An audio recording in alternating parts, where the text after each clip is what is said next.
CHP'li delegenin rüşvet itirafı. 1500 dolar aldınız, Özgür Özel'e oyunuzu verdiniz. Verdim. Yani İstanbul'a gittikten sonra ben bunun sürecini parasal olarak bizi kullandığını biliyorum. İl başkanı İstanbul'a davet ediliyor İmamoğlu tarafından. Oradan birisi bizi arıyor. İl başkanımız burada pazarlık yapıyor diyor. İmamoğlu ile görüşecek diyor. İmamoğlu ile görüşüyor. Daha sonra Rıza Polat'ın yanına gidiyor. Beşiktaş Belediye Başkanı Rıza Akpolat. İstanbul dönüşü Özgür Özel'e desteğini açıklıyor. Yani iki sefer fotoğrafı. Ekrem İmamoğlu'yla görüştükten sonra Sertaç Şener, Erzurum İl Başkanı İbrahim bu sefer Özgür Özel'e mi çevirdi? Evet, resim veriyor. Büyük kurultaya geldik. 8 delege yemeğe gitti. Yemekten sonra bizim derece arkadaşlara taksi çağırdı, otele gönderdi. Dedi arkadaşlar bunlar gitsinler, biz bir yere gideceğiz, pavyona gideceğiz dedi. Evet. İçin kırılma noktası burası. Evet. Gittik pavyona, oturduk. Belirli bir saate kadar işte kafasında ne kurmuşsa, ya başkanım dedi, bir dışarı çıkabilir miyiz dedi, özel görüşeceğiz. Ama dedi hiç kimsenin haberi olmayacak bu işten dedi. Şimdi 4 delege Kılıçdaroğlu'ndan taraf olduğu için onu 12'ye tamamlaması gerekiyor. Paranın tamamını alabilmesi için. Dışarı çıktık, cebinden imza şeyi çıkardı. Evet. Bu resim. Resmin birinci sunumda ben varım. Yusuf Güyerkaya, ikincisinde Ertuğrul Alagöz, Abdülkadir Çakır'ın Evet. Abdülçakır'ın ismi de yazılır. Daha sonra alta Gürsel Atabay'ın ismini kendisi yazdı. Yani oradaymış gibi yazdı. Sahte imza attı. Tabii orada imzası belli. Sahte imza atınca bizim Abdülkadir buna itiraz etti. Sen dedi beni parayla satın alamazsın dedi. Niye dedi imza vereyim dedi. Biz zaten dedi oy vereceğiz. Özgür Özel'e zaten oy vereceğiz. Ben niye imza atayım? Peki sen bana niye para veresin?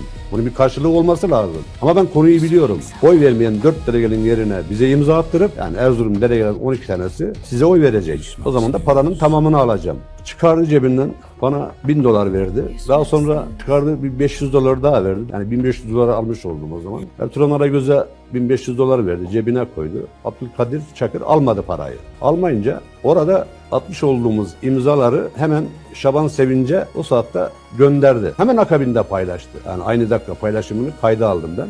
Sabah 4 civarlarında otele gittik. Dedik ki arkadaşlar dedi, herkes yarın dedi kullandığı oyun görüntüsünü bana WhatsApp'tan atsın. Bunu söyleyen Erzurum İl Başkanı Sertaç Şener. Evet. Gittik. Ben oy verdim. Resmini çektim. Ne verdiniz oyunuzu? Özgür Özel'e verdim. Özgür Özel. 1500 dolar aldınız, Özgür Özel'e oyunuzu verdiniz. Verdim.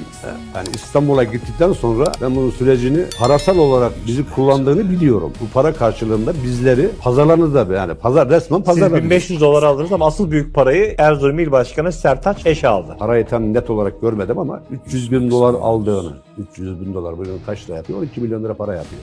Yani Kılıçdaroğlu'na gidecek oylar kendisiyle beraber 3 kişi vardı. Yani Özgür Özel'e gidecek oy. Geri kalan 8-9 oy Kılıçdaroğlu'na gidecekti. Çok az bir oyundan Kemal Başkanımız kaybetti olay. İkinci turda kurultaydaki salonda öyle bir hava esti. Dediler ki işte ikinci tur olmayacak. Biz otele gittik. Daha sonra işte il başkanı atar topar araba gönderdiler taksileri. Bizi bir daha tekrar kurultay salonuna götürdüler. Orada Abdülkadir Çakır'a İmamoğlu'nun ekibinden birisi para teklif ediyor.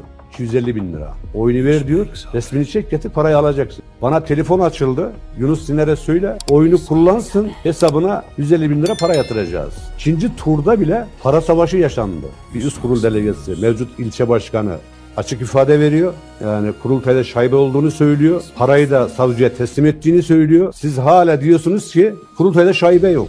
Bunları biz söylediğimizde iktidar yandaşı oluyoruz. Özgür Özel ve İmamoğlu ekibi özellikle mahkemelerde bir delil olmadığını, şahit olmadığını, itirafçı olmadığını ve bunun AK Parti'nin bir oyunu olduğunu söyleyip kitlesini kandırmaya devam ediyorlar. Peki bizzat delegenin ağzından bu itirafı duyduktan sonra cevabınız değişti mi? CHP kurultayında rüşvet var mı? Yok mu? Yorumlara gelin bakalım. Ben Yusuf Arslan. Bu kanalda Ankara kulislerinden siyasi gelişmelere, gündemi değiştiren açıklamalardan perde arkasındaki detaylara kadar en önemli olayları birlikte takip ediyoruz. Günlük ve haftalık politika analizlerini kaçırmamak için videoyu beğenmeyi ve kanalıma abone olmayı da unutmayın lütfen. İyi seyirler. Beğen, abone ol, paylaş.